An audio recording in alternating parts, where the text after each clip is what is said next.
For someone new to the hobby, the out-of-the-box, ready-to-run vehicle is a great introduction to the world of remote-controlled tiny trucks. But after a time, you should be getting a sense of what kind of driving style you like and what you would like to do with your truck. For me, I found it was crawling. I love driving technical climbs, working out the lines, navigating obstacles, and learning what my truck can do. But how do I progress from this point? For me, the goal is to enter a crawling event and to try my hand at competitive rock crawling or cone dodging. So where do I start? What can I do to improve my vehicle? What should my priorities be? So many questions. So here to help me navigate some of those questions is Matt Beest from Dluxfab. Hi Matt, thank you for joining me today. As I mentioned earlier, you work for Dluxfab, so for the sake of transparency, could you tell me a little bit more about Dluxfab and its role in the market today? Yeah, well, thanks for having me, Nigel.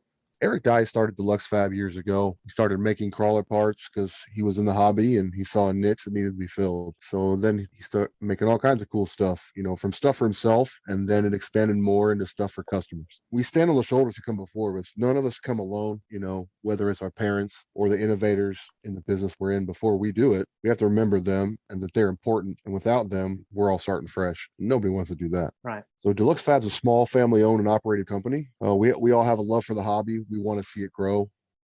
We like it. Obviously, it's a lot of fun. We want to see more people get into it. So family-owned and operated. There's four of us who run the company. Jason Breakmeyer, he's the owner. There's a couple of the partners with him on the financial side. And then his daughter, Mallory, and his son, they help him up there in Minnesota. I work remotely. I do the customer service, and I'm the outward facing person on the company. So if you got a problem with a part, you order something from us, you want to reach out and talk to somebody about, parts, crawling, any of that stuff, I'm the guy you reach out to. Right. So Matt, for take someone like me, I'm fairly new to RC. I've got a fairly basic stock rig. So how would you recommend that I start converting that rig over into something that could be more competitive? I mean, how would you start that process? Could you lay it out in steps or stages? Is that something that you could do? Well, start by driving it as it is. Right. You get a truck, take it out and drive it. Have fun with it. You don't immediately have to buy something and tear it apart. I know most of us do because we like to tinker. That's a lot of fun. Yeah. But take it out and drive it. Enjoy it for what it is. You go to the hobby store, you pay, $300, $400, $500 or more for a rig. Take it out and drive it. Then as you see things that it needs, if you see things it's short on, it can't reach this obstacle. It doesn't have enough, weight to climb this obstacle. It needs more wheel speed. It needs more traction. Oh, this body's too big and heavy. It falls over whenever it's off camber. Any of that stuff, you address it, one step at a time. But typically I'll start with weight because all things being equal, a lightweight rig will outperform a heavy rig all day long.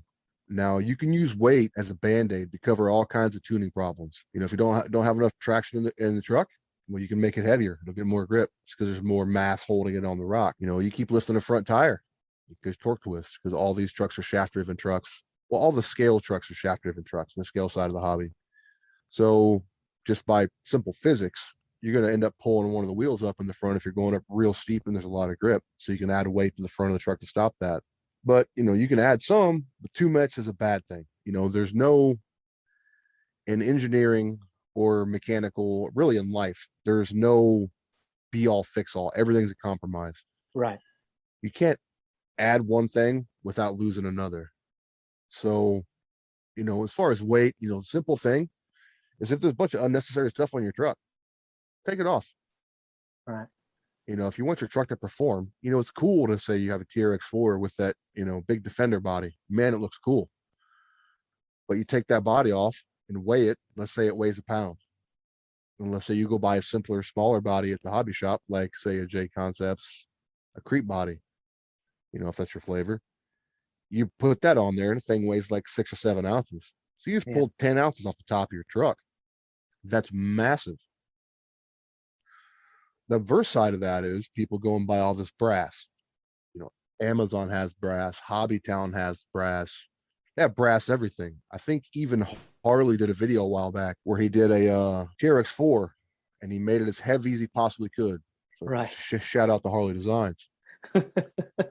So, and to look at it, looks like a fairly stock truck. And, I met Josh years ago. Good dude. But that truck it's hilarious. To look at it, you're like, oh, okay, it's T-Rex Ford. You pick it up, you're like, oh Lord, what happened to this? Just because it's available doesn't mean you have to have it. Right. Right. So, but if you want your truck to perform, you need to remove all your unnecessary stuff on top of the truck you don't need. Right. Some people are going for scale points. Do that as light as you can. Then if you need to add weight, add it down low, but don't go nuts. You don't need a 10-pound truck. Okay. You can have a 10-pound truck if that's what you like, but then you run into a whole bunch of other problems just trying to keep it together. So add your weight down low. Get knuckle weights. We sell our loaded dice knuckles that are great for that. You can buy brass knuckles, for SCX 10s, TRX 4s, all these rigs out there today. You can buy these, brass knuckles from all the different companies. Right. I'm partial to ours, obviously. Right. Because there's more than one advantage to ours. Another thing with weight, a lot of guys will put a couple wraps of lead inside their front tires, like lead tire weights you put on your wheels of your car, which that works. But when you add rotating mass, you add stress to your entire drivetrain. Instead of trying to turn a tire and wheel that say weighs, let's throw a number, 4 ounces, you got one that weighs 8. So now if you multiply that, you got another 8 ounces of rotating mass on the truck. Your motor's not going to feel as snappy because you're losing horsepower to turn those things. Right. You're going to add more stress to your drive shafts, your transmission gears, your ring and pinion, your axle shafts. All those are going to become more fragile. Your truck won't be as bulletproof. As the OEMs, i.e. Axial, Element, Traxxas, they're all making these trucks pretty good now. Yeah. Back in the day, it was all dog bones and cups. Trucks wouldn't turn. You look at them wrong, the drive shafts would break. It was terrible. But now, trucks are pretty good right out of the box. But if you add too much weight that's rotating, it'll cause you issues. Right. And for the love of God, guys, don't add a bunch of brass to your chassis. Yeah, it's too high, right? It's too high. Yeah. And there's no need for it. You want to add unsprung weight. So unsprung weight means weight that is, if you look at the truck, it's weight that's below the springs. Okay. So sprung weight would be above the springs, sprung being it rides on the springs. So unsprung weight, driving at low speed, because we're crawlers, right? We're doing technical things. We're trying to pull the best line. We're trying to go somewhere our buddy's truck won't go, or we're trying to dodge gates. They're going to set gates. They're going to be tough. That's part of the fun. You don't need weight on top. As soon as the truck's off camber a little bit, it's going to go tumbling down the hill. And, just because they make it in brass doesn't mean you need it. Right. Right. That's a good way of thinking about it, above and below the spring. That makes a nice delineation, of how to think about where you want to put weight effectively. Yeah, that's a good way. And the next step probably would be durability. Guys, we're rock crawling. You're going to break parts. When it breaks, put something stronger on it. We all love to tinker. That's a big portion of the hobby. Yeah. So when you break a rod end, you can replace it with the same kind of tiny rod end that, they give you. Or you can go buy, a Traxxas Revo rod end, and you have to really try to break those. Right. Drive shafts, you break the stock drive shafts. The axial wild bores are pretty tough. The ones Traxxas sends are pretty good, but eventually you're going to break them. There's a lot of companies out there that make stronger ones that are made out of steel. At that point, put a stronger one on it. Right. It's really hard to go wrong to take off plastic parts, put on steel, especially in your drivetrain. And your drivetrain would also add to your low weight as well. Not with the it will add the weight that's low in the rig. Yeah. But once again, you don't want, it's a balance. You don't want brass ones. No, you don't want brass ones. And if you can get away with using plastic ones and keep the weight down on your truck, use plastic ones. Yeah. But if you're tearing them up all the time, well, that's just silly. Buy stronger ones. MIP makes ones that are just overbuilt. They've made them for years. They're super strong. They're super heavy, but they're also super bulky. Vanquish makes a nice set that's pretty slim and low profile, and they're steel. They're real strong, as the Super Shafty. They make good drive shafts that are stout. And the thing with Super Shafty is he sells every length you could ever need in a custom build. If you need a long male and a short female or whatever combination, AJ Condon will get you there. Gotcha. Yeah. He's the owner of Super Shafty. Okay. So, and that durability, obviously with a lot of the stock trucks, as you say, most of them are driving very well out the box, but I think there must be a cost-saving element for when they produce those cars.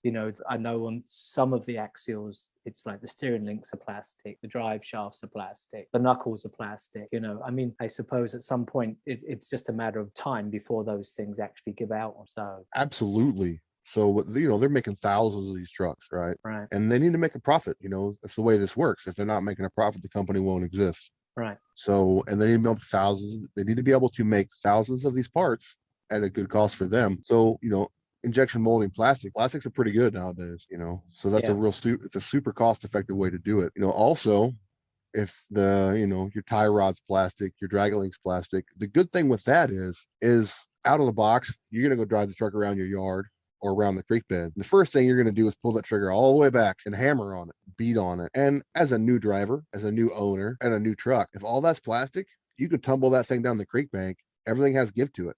Right. It doesn't break. So you don't go out there and break it in 10 minutes. You break a knuckle or well, you can. Yeah. But most folks aren't going to go out there and break it in 10 minutes and then go running back to the hobby. The manufacturers don't want that. The people who sell them don't want that. But as you learn more and grow in the hobby, you learn, what to use, what not to use. Most of us will end up we'll take off the plastic links and go to, stainless steel or titanium, because titanium links are pretty affordable. They're only a smidgen more than stainless and they're way lighter, but it's just the way it goes. You're going to upgrade it. Yeah. So yeah. Like a lot of these things, if you swap out the motor, you put a more powerful motor. A lot of times you're moving that tension point further down the line. So, if you put a metal part in, it means the next plastic part that connects could be the next thing to go. Oh, absolutely. So I suppose you're just going to have to sort of follow that road down. Eventually, you're going to end up replacing the whole thing at some point. At some point you will. A lot of these trucks have slippers in them, which some of them are hard to get set just right the way you want them. The axial ones aren't terrible. You can get them kind of set in there. But the flip side of that is if you have a cheap, like a fusible link in the drivetrain that you can fix quickly on the trail, that's not bad. Or you just make it as strong as you possibly can and you don't want it to break. Right. I see your point. Yes, because obviously you've got like a sort of sacrificial point, basically, you're saying. So you could, perhaps if you broke a plastic part that you could swap out easily, you're saving the other components. In one respect. Yes, sir. Yeah. It's a way of looking at it. Yeah. Absolutely. So let's say you have a cheaper plastic drive shaft. You break one of those on the trail. Say you break a rear drive shaft trying to climb a rock because you jam the truck up. You can take a knee, grab your backpack, put a new drive shaft on that truck in about 30 seconds, and you're back up and running. And you didn't strip a gear. You didn't, break a transmission output shaft. Right. If you haven't upgraded it, there's a plastic gear on the axial 3-gear tranny. I think it's an idler. That one will go. Yeah. And then you have to tear the whole truck apart. It's not something you just roll the truck over and, take 2 set screws out, boom, put a new one in and back on the way. Right. At that point, you're taking the body off, the transmission out of the truck, break the transmission down. You're an hour into fixing that when it couldn't be 5 minutes. Yeah. Yeah. I broke the idler and the stock idler of mine, and that wasn't, like you say, that's not a quick fix, especially like first time round. You got to take the whole thing apart, so especially if you haven't had it apart before. Right. Yeah. Okay. So it's the durability and what you swap out is really, it's not a slam dunk of just swapping everything out. It's just, as you say, use the truck, see how it works, fix what breaks, and just work out what you feel is important and what's not, where your stress points are. Yes, sir. Because you're going to break it. Yeah. It's just a matter of time. No. And as you say, some respects, I think the plastic is very forgiving, in some respects, because you do have that give factor to it. So, so presumably, when you start off with those stock trucks, they're quite a bit lighter than if you start to do, if you start to replace with metal, you're increasing the weight. So, that truck could actually change characteristics, presumably. Oh, dramatically. If you let's say you break an axle housing, which I've seen to be these portal axle trucks. No, not so much the TRXs, but I've seen several guys break the Capra housings or the SH10-3 just because the leverage on the housings, because the portals. Yeah. I broke that housing, so let's put a metal one on it. That's great. It's more durable, but now you just added a good bit of weight to the truck. So something you may have been able to climb before, you might not be able to, or you may be able to climb something you couldn't before because you added the weight.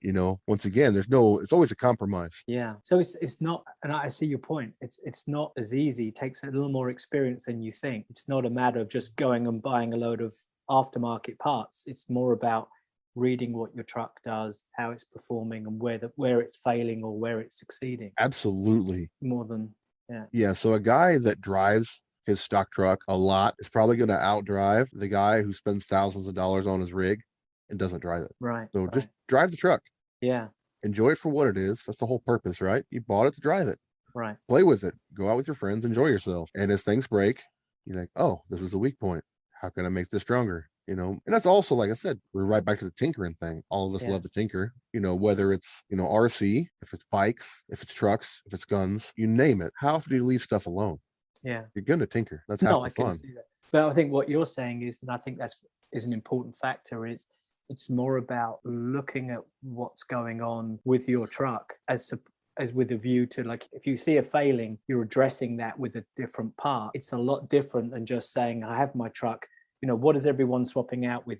What's the current thing to swap for? That's not really taking you anywhere. Whereas breaking it down and analyzing what you're doing is giving you purpose, allows you to tinker, and also, you're learning about performance and what you're improving or changing. Absolutely. Yeah. Yes, sir. Yeah, it's a good point. It's a good point. And with crawling, power doesn't seem to be such an important issue. Would that be right, do you think? Well, it's really about how you lay down the power. Okay. Some of the most capable comp style rigs you'll see, like We Rock, stuff like that, those super capable, nimble buggies are running little 4-cylinder engines because they have so much gearing, our crawlers do as well, that you don't need, 500 horsepower to pull off awesome lines. No, it's fun to have 500 horsepower. Absolutely. And with the new electronics nowadays, you can have super fine low speed control in your motor and a bunch of horsepower. So, or wheel speed, however you want to look at it. You can have all these things. But I mean, you don't have to go out and spend, $120 on a Brood or a Holmes motor. You can use one of the cheaper ones because both Brood and Holmes offer machine wound lower cost motors that work pretty good. Now, the rebuildable, nicer motors are way nicer. You get what you pay for. Okay. And you're gonna have to take care of anything. So take care of it.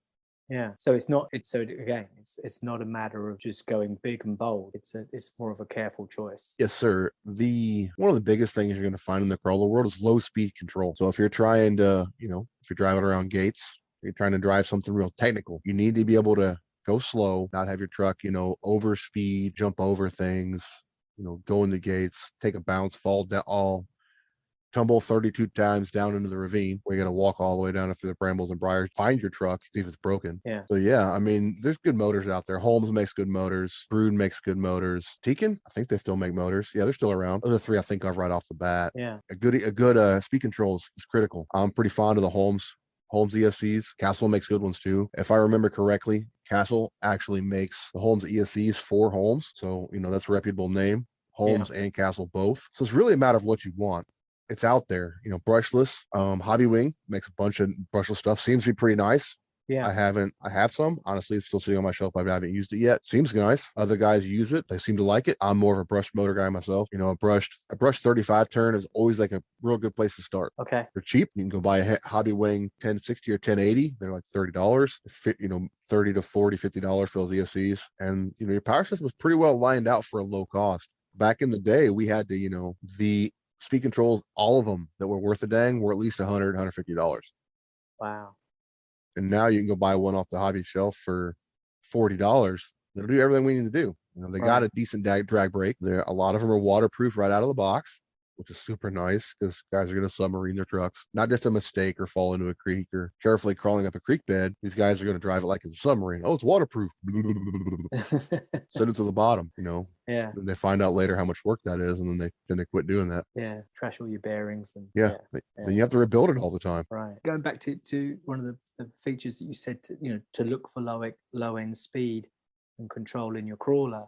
Yes, sir. Does the motor automatically give you that? Does the ESC motor combination automatically give you that, or are there other factors to think of? Well, there's more factors than that. Okay. So let's go back to brush motors right quick. With brush motors, you can buy a 3-slot motor or a 5-slot motor, typically, right? This is kind of an overview. We're not getting real in depth here.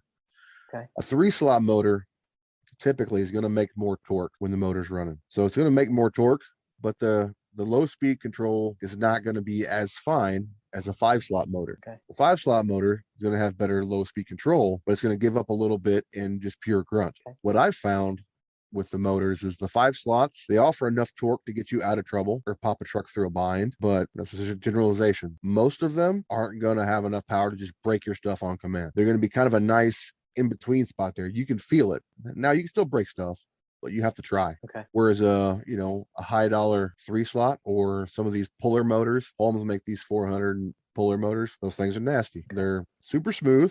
They're super strong, but realize that as strong as those things are, your drivetrain better be up to snuff. Okay. Now, if you're getting into brushless, now a lot of guys go brushless because they don't want to put brushes in a motor now and then, or send the motor out to Holmes or Brood and have it redone. Right. Where they'll turn the comp, put a new set of brushes in it, set it all up. So a brushless motor is more of a maintenance, not maintenance free. There's less maintenance with a brushless motor. If you're going to drive it in water and nasty dirt all the time, you need to clean the bearings.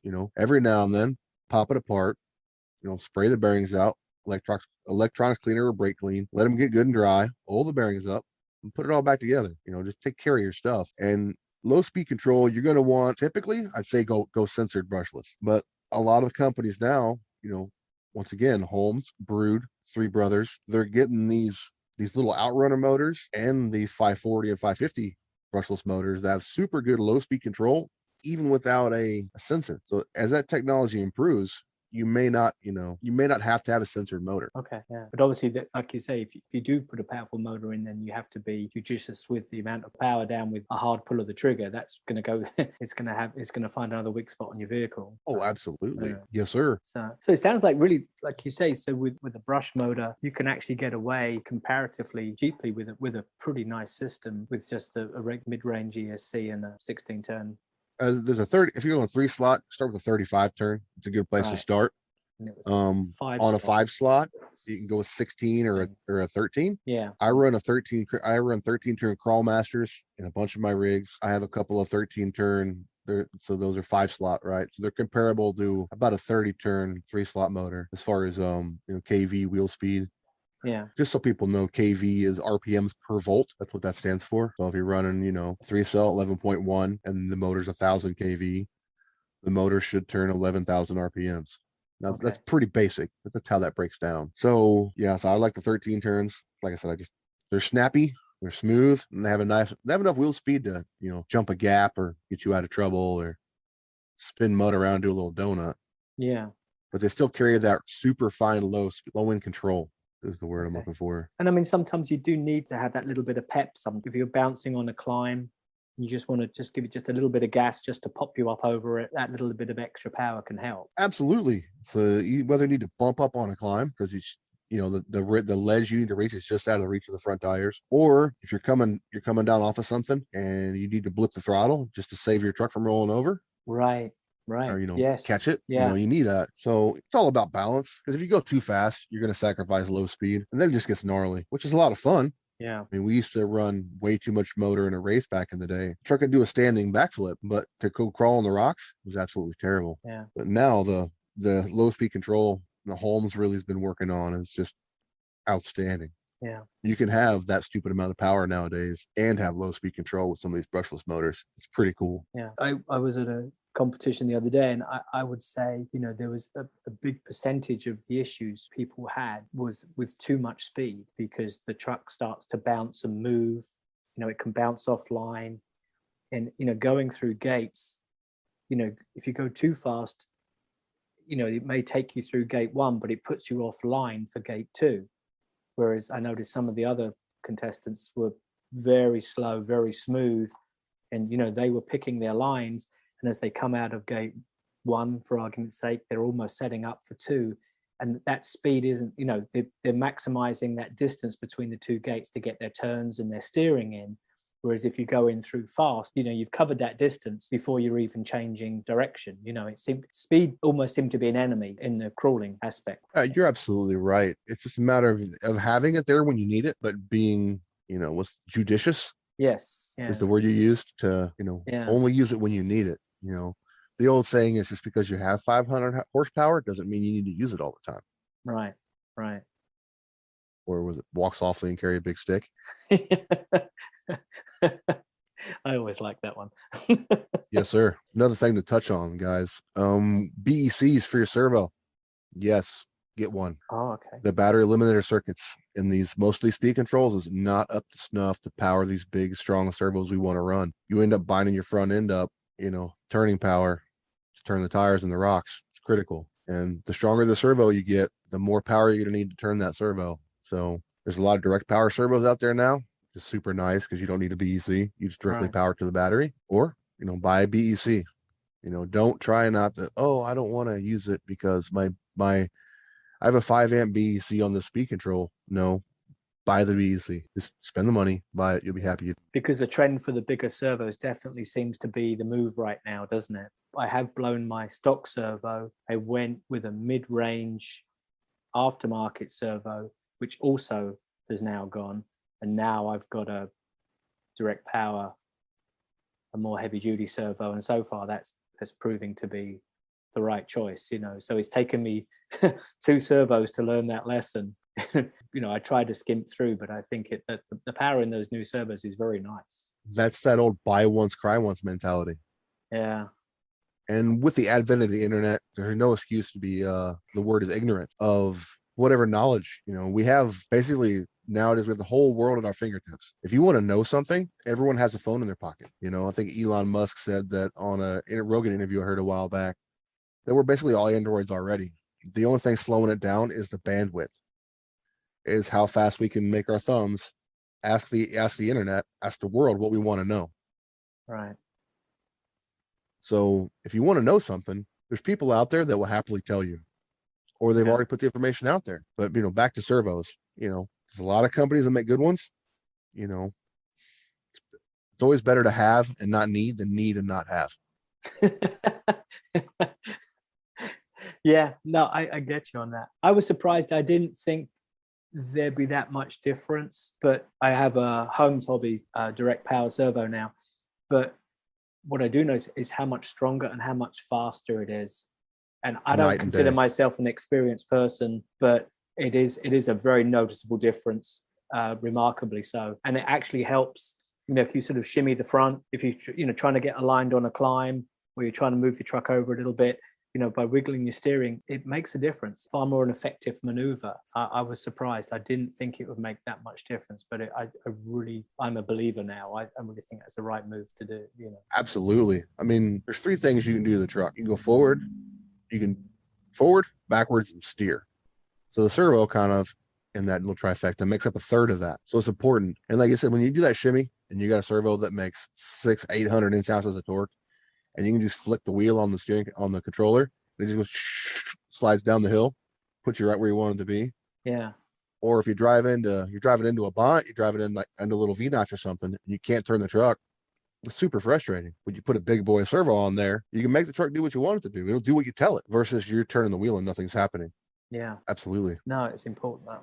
You're quite right. When you talked about the internet, we can get a lot of information, perhaps sometimes too much information. But I think that what you've said at a couple of points already is understanding what you're looking at, understanding why you're making the change, and then asking the right question, which will produce, the right product for your choice. What you do see is a lot of people that just, seem to just have a shopping list before they've even bought, even driven the vehicle. I've got the new vehicle, and now, now help me work out my shopping list. And it's like, that doesn't really seem to be the right way to approach it. There's an awful lot of great products out there, but I mean, you don't need all of them. If you're swapping out for the sake of swapping out, it doesn't really take you anywhere. Well, knowledge is power. I mean, that's the old saying. It's super. It rings true today. I don't know how old it is. Lord only knows. Yeah.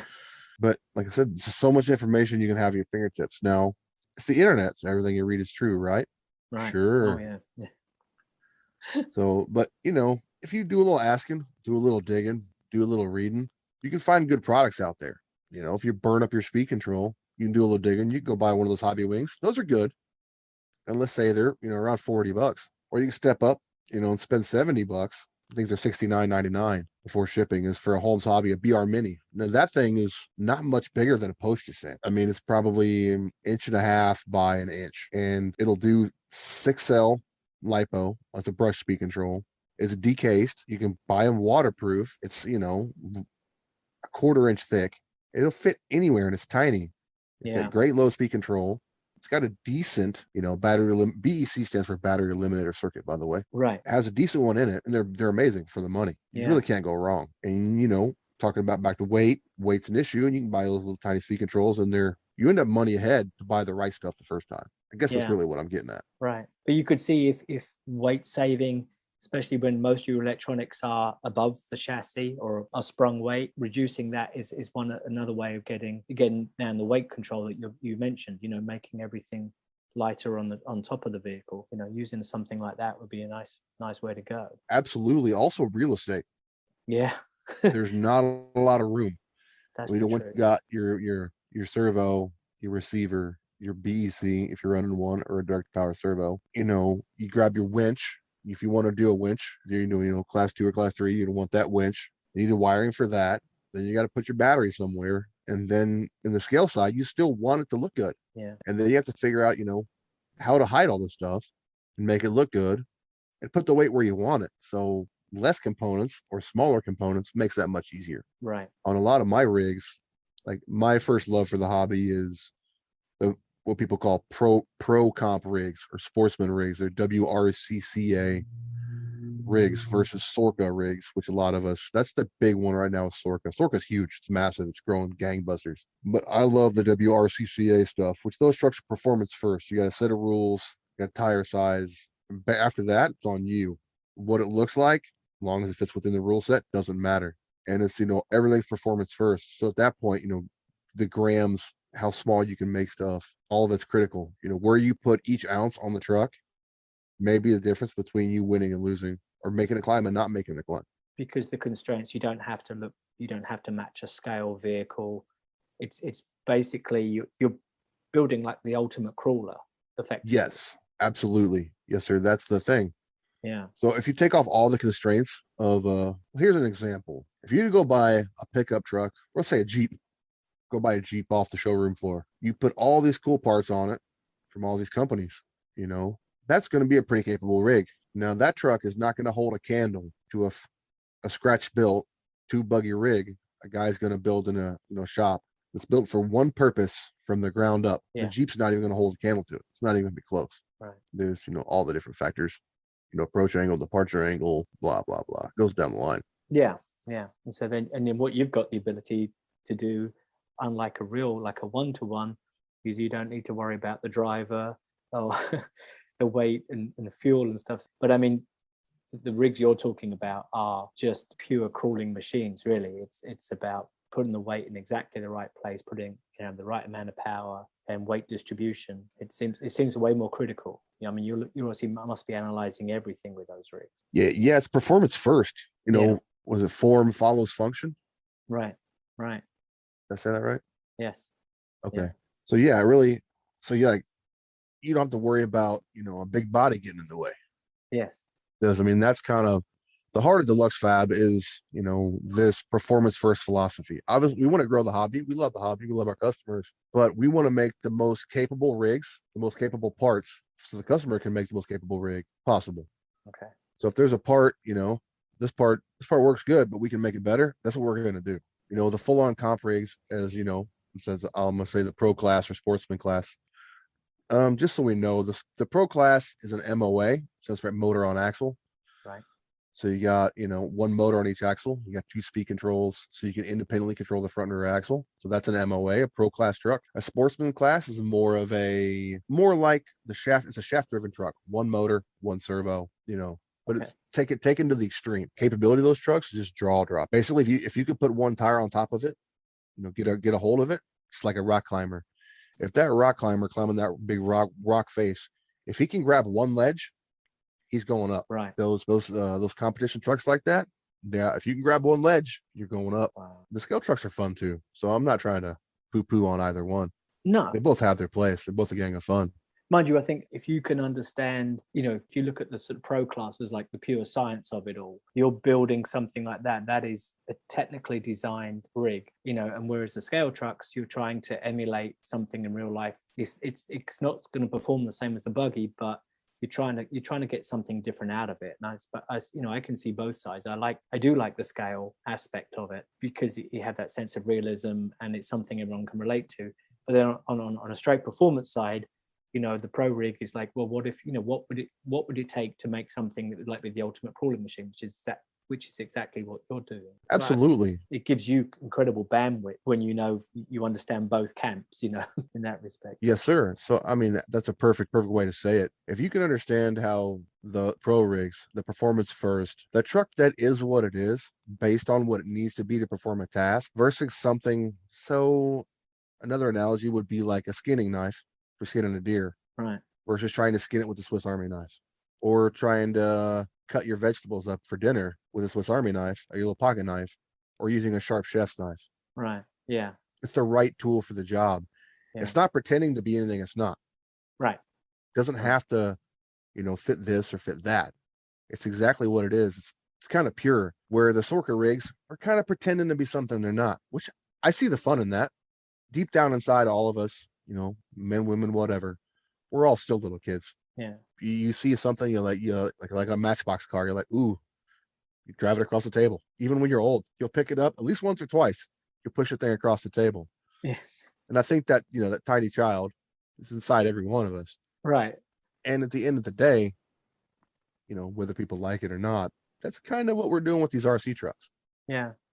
And it might be a replacement. Let's say maybe you live in a large city, you don't have the space or the budget to build a full size rock crawler, even though you would love to. You'd love to go buy, a Wrangler or JK or JL or whatever, and just build it all the way up and make some, massive overland rig. But you don't have the money, you don't have the time. You got 4 kids, you got a wife, all these things come in the way. But the RC world can kind of fulfill that niche in your brain and in your heart. Right. You kind of get out in the woods and explore. And you don't have to have, 20, 30 grand in it. No. You can be in it way cheaper. Yeah. Still have a lot of fun, meet all kinds of cool people, and enjoy your life. Yeah. I think the aspect for me is that I think that I understand the scale side, the saw curve, like class 1. I've never driven or understand how the pro class rigs work, but I understand the concept of being that. But I think, that the whole sort of class 2 saw curve is you're allowed to deviate. You don't have such constraints as you have in class 1 with the scale part, but you can't do as many things as you can in the pro class. You're in this kind of in-between world where it's not truly scale, but it's not truly efficient. It's that constant compromise, and I mean, is there a tipping point? Are you constrained by a stock chassis? Does that give a limitation to how far you can take it? Absolutely, it does. Yeah. You can make a stock chassis truck perform pretty well. Let's say, you work on the weight, you work on get your weight right, get your power right, and then you're still running the clearance problems with the stock chassis. You can only put the shocks so many places. You can move, right, like on an SCX10 too. You can move the shock hoops around a little bit. You can get the shocks to lay down a little more just by taking them apart, moving, shuffling stuff around. Right.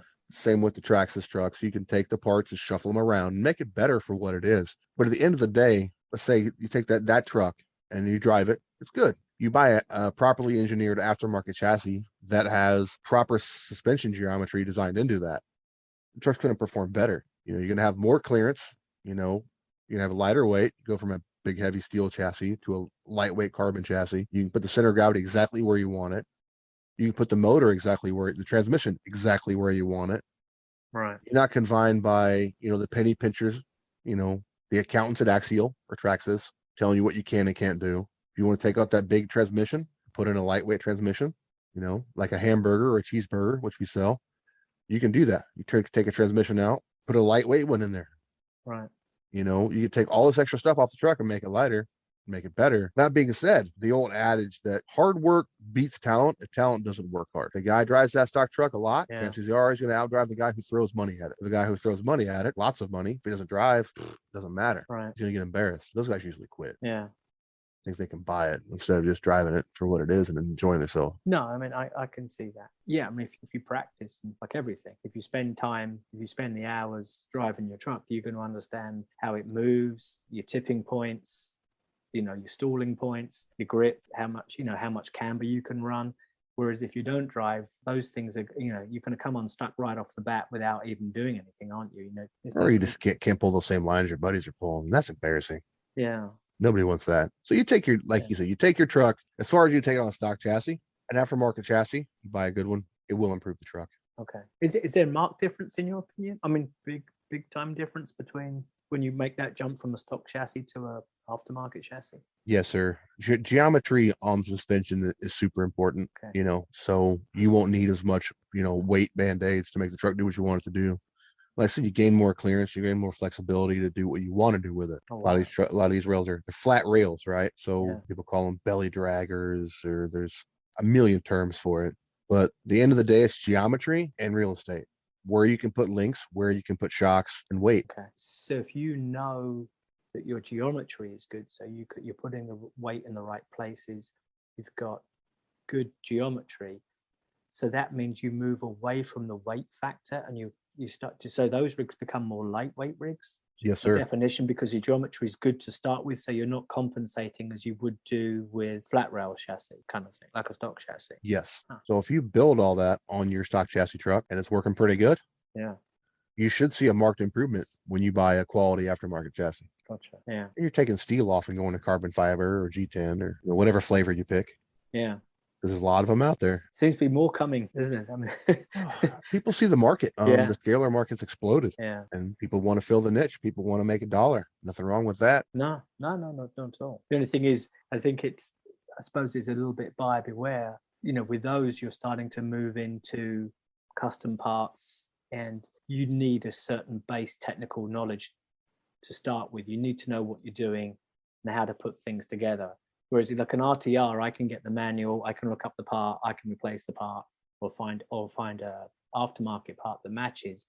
But I think once you move up to the level you're talking about, they don't go together like kits. You need to know what you're doing when you put them together. I think they're a little more involved. Right back to doing your research. Right. Reach out to the company you're thinking about buying, a brazen chassis. Reach out to them, talk to them. They'll tell you what you need to buy to use it. Go check out their Facebook page. See what guys are using to build it. You're reaching out to another company up north, 149RC. Those guys are great. Adam and Eric, A1 guys. You need something? Reach out to them, talk to them. They're happy to explain it to you. They'll tell you what you need to get and how to put it together. Okay, I got you. So there's a lot of companies out there that are doing good stuff. Now, with there being so many companies, that necessarily does muddy the water. So buyer beware, like you said. But reach out to the company, reach out to your local guys. See what they're using. If it works well for them, chances are it'll probably work well for you. Or just research. It's the internet. Yeah, you can get anything. No, and that's a good point. I mean, if you're going custom, talking to the people that produce it, and they might have more experience with like what fits and what doesn't fit than you will. It seems an obvious. Once you said it, it seems so obvious, but it may not. Well, you know what I mean? Yeah, it does. But the advent now, with everyone being able to 3D print all these parts, the sky's the limit. With the people with 3D printers that are reasonably affordable, people with router tables that are reasonably affordable, people get on YouTube or go take a course or whatever, and they learn to draw in CAD. And next thing you know, you can make anything your heart can dream up. Yeah. It's just a matter of, you can make it for you and your buddies, or you can try to scale it into a company, that's, can support a family. Yeah. But, the rock crawling is a small niche of RC. RC is a pretty big, relatively, or relative to industries, I guess it's kind of small. Yeah. But there's a big RC world out there, and we're in a niche, especially us at Dluxfab, we're a niche market, kind of a cottage industry. But, there's things we make that no one else makes. Right. And same can be said for, any of these companies. Trax will have something, we don't have. Brazen will have something we don't have. G-Speed will have something that no one else has. But all these companies make cool stuff. Yeah. Do your research, see what, sparks your fancy, and you like it, get it, try it. If you don't like it, you buy a quality part. If you don't like it, you can sell it. You can recoup some of that money. Yeah. You buy the cheapest part you can buy off of Amazon or eBay. If you don't like it, it's probably going to go in the trash or in a box, and you're going to find it 10 years later. Yeah. Like, oh, I remember this. Then you're going to throw it away then. You buy a quality part the first time. Oh, this didn't fit what I needed. Okay, I can sell this because it's a quality part. And then I can put that money towards ultimately what I need for my project. Yeah. No, that's a relevant point. That's true. Because even even aftermarket parts for the stock vehicles, if you try one and you don't like it, it's very easy to sell them, to resell them, because if people are interested. I've had experience with that. I've tried something, I didn't like it. You can pass it on to someone else, and perhaps they get a better use out of it. It's easier to sell a Vanquish part or a Deluxe part, or just that name. If it has that name associated with it, right, you can move it. Right, exactly. And you recoup some of your investment. Yeah. If it's Banggood, good luck. Yeah. No, it is. You're right. It's the branding part of it. So you mentioned that the competition vehicles, it's important to be able to move the suspension around. So that's something that's harder to do with like a stock vehicle. So what else could we do to change that aspect? Well, the harder your suspension is your shocks and your springs. the spring rates, the dampening, all that. And you need a quality part to make that work. Some of the companies that make good shocks, Traxxas. Some of the companies make some shocks that are kind of questionable. Axial. I love Axial to death. I have a bunch of Axial rigs. Their shocks are not up to steam. They just aren't. Yeah. We sell our own shocks. A lot of people are familiar with the Drive Techs. Right. In my opinion, best shocks on the market. Got a bunch of colors. They use small, skinny springs. They're lightweight. We have long, medium, short. A lot of options there as far as tuning. And once you get the shock tuning on your rig right, it'll be a whole different rig. About a couple of years ago, I went from a set of SCX10 2 shocks. I used to run those on my comp rig because they were cheap. I'm not unlimited budget guy. I'm working on a budget here. I got a family to take care of. And two, they were light. They're skinny. They're light. They're easy to package. Right. And then I came across a set. Bought a set of Drive Techs off my buddy because we have a thing on our site of where if you buy 10 sets, you get a discount. Of course, he bought 10 sets. So I bought a set off of him, put them on my truck. My truck went from feeling kind of slow and lumbery, just the feel of it. It's not something you put a finger on. If you drove it, you would understand. Kind of slow and lumbery, almost like you're wearing a pair of heavy boots that are too big for you. That's kind of the way the truck felt when you drove it. To the right shocks and springs, it's like putting on your favorite sneakers. And that's how much of a difference it was. Yeah. It's super critical. It's the hardier suspension. It's how the truck's going to feel. It's how the truck's going to react. Don't skimp on it. You want the right stuff. Yeah. So when it comes to tuning the suspension, how do you go about that and how do you work out what you need? How hard is it to do all that? Well, a lot of it's trial and error. That's how I started out. Depends on, drive the truck. Is it too stiff? Does it not flex? Flex is a subject. We should cover that right now. Too much flex is a bad thing. Back in the 90s in the four-wheel drive magazines, you see all these trucks on the RTI ramps. And, they flex out and the big guy standing underneath the tire, but the other three are on the ground still. Too much of that's bad. A lot of these guys think that, more flex is better. It becomes a point of diminishing returns. You got too much flex, your truck can drive into stuff it can't drive out of because all four tires will be climbing at the same time. Whereas if you have the right amount of flex, you can drive over a hole between the rocks. Your tire will float over it. It won't fall in. So, a good rule of thumb with flex, about a tire. Let's say you're running a class 2 truck. That's a 4.75, 4 3/4 inch tire max. About a tire height is a good rule of thumb. Any more than that, it's really excessive. You can get away with less, just a matter of how you like it. And, getting to the spring rates, the springs need to be able to hold the weight of your truck up, but they don't need to be brick stiff. But if they're too soft, then it's almost like they're not there. Because if the shock bottoms out or the axle hits the chassis, the spring rate goes infinite. There's no more spring rate there. It's like you didn't have one. So then it gets all bouncy and wonky and it goes wherever it wants to go versus where you're telling it to go. Okay. We have different stiffnesses of springs. Okay. So you can kind of tune it to how you like it. Typically, you're going to want to go a little softer on the front than the rear because we're dealing with shaft-driven trucks here. Okay. And torque twist is an issue with under and overdrive gears. And nowadays, you could tune 90% of that out of your truck. And a lot of times, the only time you're going to see it is when the truck is standing almost straight up. Then you're going to see it. So it's just a lot of times it's about playing with it to get it to where you want it, and then take it out and drive it. Yeah. Compare it to your friends' rigs. Compare it to people that are better. Compare with people that are driving better than you. Go other places you're not going. And find out what they're doing different. A lot of it, I'd go to guess the suspension. Another thing to keep in mind is the more you lay a shock down, the less effective it is when it comes to damping and when it comes to spring rate. So we take a shock that's 90 degrees straight up and down, and you have all of the spring rate because it's straight up and down, it's vertical, right? You have all of the dampening. If you lay it down, you're increasing the leverage that the axle, the link, all that has. You're increasing the leverage on that because you're moving the top of it further in, but effectively increasing the leverage, so making it softer. So a good thing guys can do on the trail is, if your shocks are pretty much straight up and down, you think it's a little too stiff, you pop the body off, lay the shock down a little bit, see if it likes it better. That'll also shorten. The more you lay it down, it shortens the travel at the wheel. Something to keep in mind as well. Right. So, typically you're going to want to be a little stiffer in the rear than the front, and, just enough spring to hold the truck up. Yeah. That's really to oversimplify it. And how would you differentiate, say, like building a truck for, say, like trail running as opposed to crawling? What you wouldn't use the same suspension setup for both, right? Me, I would. I would set up for crawling and take it off for trail running. Okay. Or really, it's go fast. Really, it's go fast versus crawling. Okay. If you're going fast, if you're jumping stuff, all this, if you're jumping stuff and, just generally hooning around, it's a different setup you're going to need than, say, a rock crawler that's creeping and crawling up this steep ledge. Almost like, the suspension you see on a trophy truck that's, driving at King of the Hammers in Johnson Valley at 120 miles an hour through the desert is different than you're going to see on a Wee Rock rig. Totally different setups. Now, Okay. Can those trophy trucks drive through rocks? If you ever watch King of the Hammers, you've seen them. They hammer the crap out of those things. It's amazing. But once again, we're back to that compromise. You can't have you can never have everything.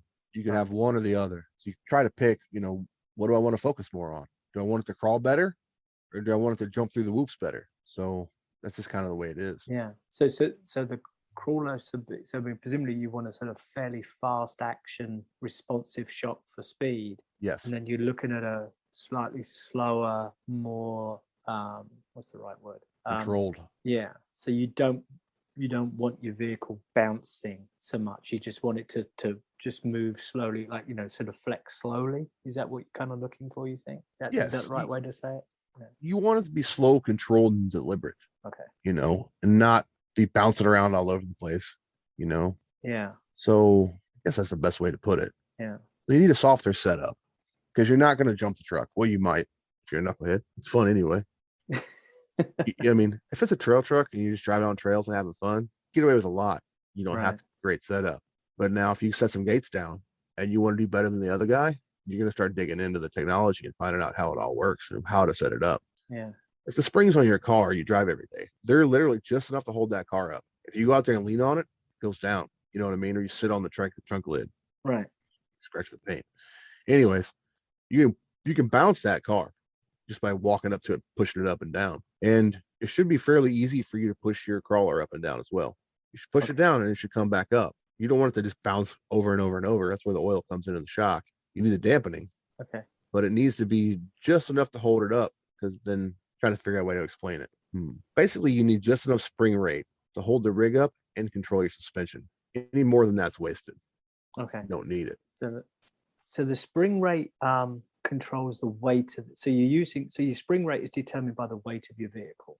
Pretty much determined by the sprung weight of the vehicle. The sprung weight. And then the dampening is you're controlling that, like the bounce rate. Correct.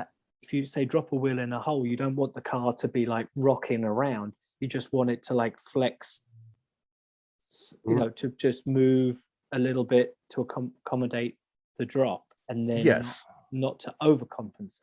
Correct. Yeah. And then if you're trying to climb something, you want to be able to spin your tires on the climb and not have the whole truck jumping up and down. Everyone's seen the videos of a truck, or seen in their own RC truck climbing something that's steep with high traction. The truck will get the jumping and bucking. So one, that's in the tires. Some of that's in the suspension. Suspension's too soft, it doesn't have enough dampening, it'll do that. Suspension's too stiff, nothing will move. So there's a nice even middle ground to find for all of that. Wow. And that's kind of part of the fun of tuning. Gotcha. Take it out, drive it, try something different. Right. Drive it again, but change one thing at a time. Yeah, that's very good advice. Yes. If you change a bunch of stuff, you won't know what made it better or what made it worse. Right. You'll end up chasing your tail. Yeah. In actual fact, I think the bouncing on a steep climb, I mean, that will, I don't claim to be any expert, but I obviously, like most people, tinker with the shocks and stuff. But if you have that too soft, it will bounce you off that ledge, because the moment you start to, if you can't get traction and you're gripping, like you say, or the ledge is just a little bit up from the tires, that bounce, sometimes you start to bounce the vehicle, it actually ends up pulling it away from the wall, if you like, and over you go. Whereas if you firm up that suspension at the back, it's less likely to build that bounce into it. It starts to kind of bite, it allows the front, as the front bites in, it's actually pulling the front down and trying to climb. It's not bouncing you off. It allows you to work the truck, work the climb, slide back and forth, and look for that traction. A lot of times on a face you're climbing on or playing on, there's like one spot over here, it's got a couple little ridges or whatever, there's enough traction to make it up.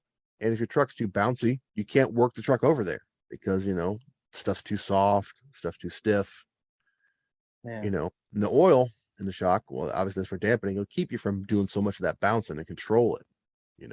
Otherwise it would just bounce continually and it'd fall off. Another thing to cover with suspension also is we just launched a new product. It's a link riser for your SCX10 2 axle. We make one for TRX4. The more link separation you can get at the rear of these trucks between the lower link mount and the upper link mount. So what'll happen as you stand there, you try to climb steeper and steeper with more link separation, and actually push the front of the truck down into the rock versus pulling it back and lifting the front of the truck up. I got you. Yeah. So, I mean, that's something also to consider. The geometry has a huge amount to do with how much the truck will grip at an angle when it's trying to climb, versus just, adding weight until it climbs. And so what do they go on the lower links or the upper links? They go on the upper links. Yeah. So so you pull your upper links off your axle, you mount the part, you mount the riser in there, put your big long screw back through it, and then you remount your links to the top of it. Okay. And that changes your suspension geometry on the back of the truck and moves the instant center further forward and down. Right. Without getting the suspension geometry, lesson, it'll make it climb better, and they're super cheap. Or you can make something yourself to do the same thing. Just depends on how creative you are. Get that match between the springs and the oil is I could see how that's going to be more just a process. Well, it is. I mean, typically you could reach out to us, customer service, we'll take care of it. We'll point you in the right direction. We'll give you a good place to start. Yeah. For most of these scale rigs, good place to start. If you go medium, start there. The springs are cheap. Start medium and then go lower, stiffer or softer from there, depending on your rig. Yeah. I mean, talk about bouncing up and down, that's a good, perfect segue to run us into tires and foams. Yeah. So, I mean, with foams, if the foams are a lot like the springs, typically you want something stiffer in the rear than the front.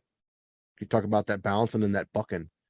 If your tires are so soft, especially in the rear, like a drag car where they're wrapping as it kind of bounces, it's too soft, because the tire will do the same thing the spring's doing. And then that'll compound through your suspension into your whole rig. So you run typically a little bit stiffer in the rear than the front. That'll help you out some too. Two-stage foams, those are great. Crawler Innovation makes nice stuff. Proline makes some two-stage foams that are nice. Yeah. And a lot of guys are scared to vent their tires or the wheels because they're driving through a creek or whatever, or they don't want to punch a hole in the tire. Vent the tire, vent the wheel. Whichever way you want to do it, vent it. Let that tire let the foams do the job, or it's going to bounce and hook and throw you off the rock. And as far as, what tires to use, lots of guys, ask your local guys, one tire, a Swamper might be better here, whereas like the Hyrax or. Yeah. So a Swamper might be better where I'm at. We have a lot of muddy rocks and stuff, whereas maybe where you're at, more clean rock. Hyrax will probably outperform a Swamper in that situation, or, whatever tire flavor you want. Proline makes a bunch of good tires. Yeah. There's a lot of them out there, but check with your local guys, see what's working good for them. That's your best resource for that. Yes. Yeah. Yeah. Because it's no good trying to copy someone that, say, climbs out in Utah, because the terrain that we face is completely different to them. So, I mean, what might be the perfect best-selling tire there doesn't necessarily correlate to the best-selling thing for Northeast PA, No. Yeah. Or out here in the woods in Indiana. Right. Yeah. My personal favorite tire for a scale truck, Swamper, hands down. Some guys can't stand it. They won't run them. Yeah. Now, the softer rubber, not always better. A lot of us get stuck in that softer, better. It's not always the way it works. Yeah.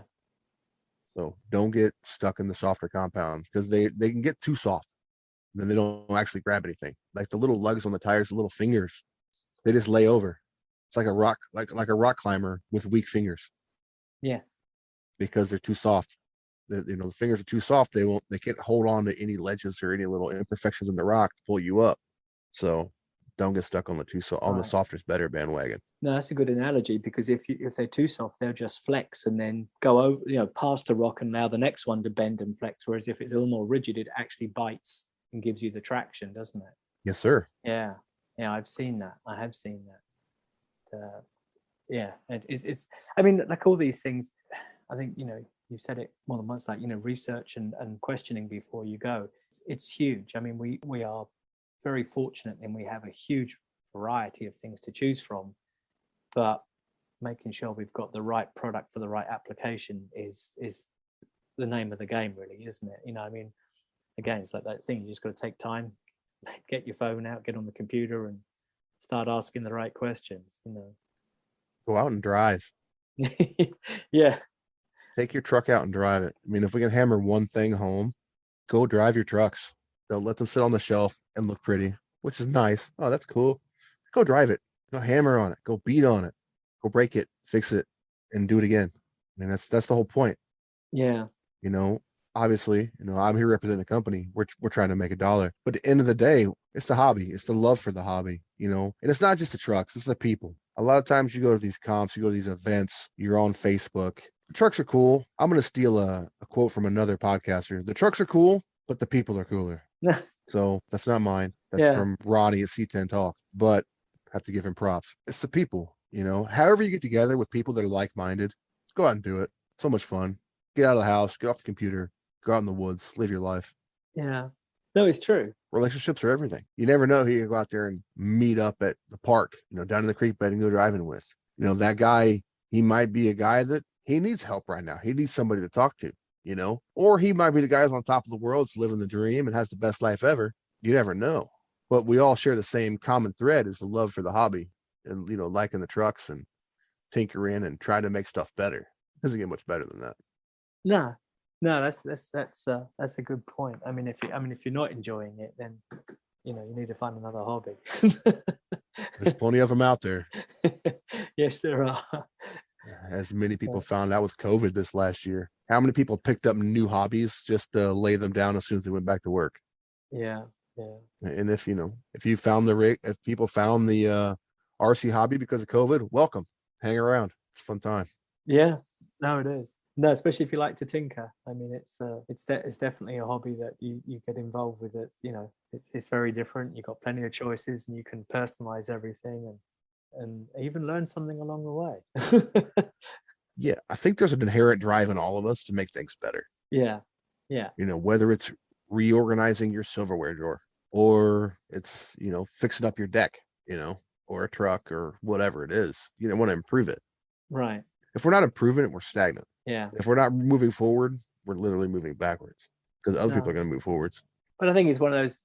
I think, and I suppose that's why I do gravitate to the crawling aspect of it. I do like that, and I mean, there's just that constant quest of you're always wondering if you cut, change your tire, does that make a difference? Change the shocks, does it make a difference? And it's very, it is very rewarding when you get a positive result. You feel like you've actually understood something and you've accomplished something. It's not quite so much fun when it goes the other way, but I mean that's how sometimes you learn more from the mistakes than the successes, but I was about to say the same thing. We learn more from failures than we do from successes. Yeah, hopefully we remember the mistakes and we don't make too many of them, but yeah, learn from history. You're doomed to repeat it. Right. Yeah. And that's quite plugging it in our world right now. Yes, it is. Yeah. Kind of look around and go, We do seem prone to repeat history, but which is unfortunate. Yes, absolutely. Well, I think as always, Matt. I mean, I think you've shown some great insight onto making some informed decisions. I think is the takeaway. I think what I get from what you're saying. Think about what you're doing, why you're doing it, and question how to go about it, rather than just like punting in the dark, which is there is no excuse for it these days. We've got every resource that we have that we can check things out. So I think a lot of your comments are very sage advice. I think I would have to say.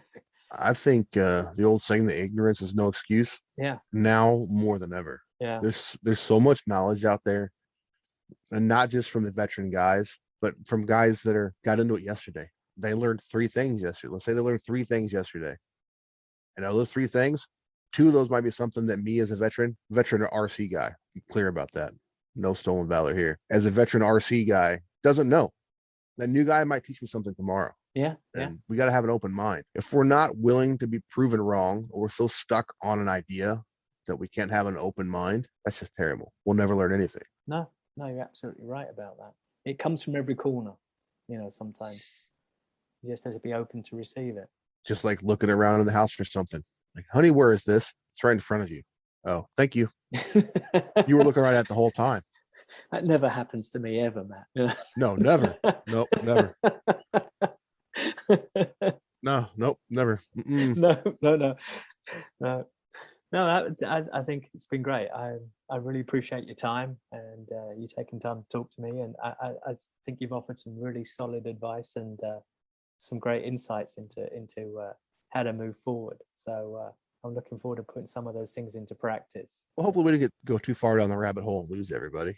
No, I don't think so. I think you kept a good balance. I think you've made a good balance of everything. So Oh, well, man. Well, I appreciate you having me. Okay. Obviously, you guys go to Dluxfab.com. We sell all kinds of cool stuff. We sell stuff from other vendors as well.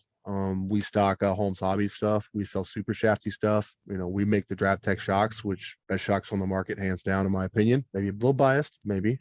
If you want high-end crawler parts, if you want to go right for the best parts you can find, come check our site out. We try to offer the absolute pinnacle that it can be. And if it's not the pinnacle, we're going to change it and make it the pinnacle. So we're going over and reworking a bunch of our product line to make it better, make it stronger, make it easier. It's going to take some time, but we're going to get through all of it and make all of it 100% better. Wow. The products you've got on the market are pretty exciting right now. I mean, some of the stuff out there is, so that's interesting.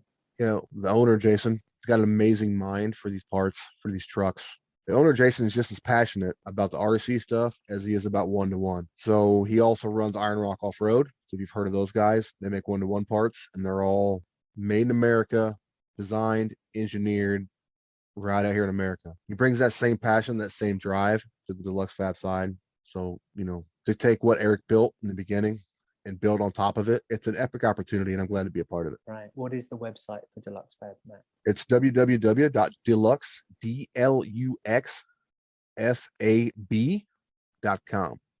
Okay. Find us on Facebook, just DLUX Fab. We got, several pages. Come find us. You need something, give us a holler. Your questions about parts, email us, contact us at deluxefab.com. Same spelling. Reach out. We'll take care of you. Answer all your questions. You want to chat, you want to know about parts, you want to know what not to buy, because just like everyone else, I've bought all the wrong parts before. Yeah. These things happen. It does happen. And I got a whole pile of them in the other room. It's a way of life. But I think, I think a lot of the advice you gave tonight, I think hopefully will actually save some people some of that pain. Well, that's the hope, that's the dream, right? What you do. Absolutely, man. So alrighty. Well, again. So you got something you can edit there? I think we have, my man. I think we have. All right, good deal. Well, I hope you enjoyed that interview as much as I did. Matt has certainly given me enough food for thought on my crawler project. I will document as much of my crawler build as I can, so I will welcome you to follow this project as I continue to build my own comp crawler. Thank you so much for listening. Please feel free to reach out to me with your thoughts and comments. You can find us at RC Truck Talk on Facebook, Instagram, and Gmail, and I will do my best to reply to all comments. If you enjoyed this episode, then please recommend us to a friend, and if possible, leave a review. Credits: music by Croanda, audio production by Lee Street Productions. Again, thank you all for listening, and I hope you make some time to get a little dirt on those tires.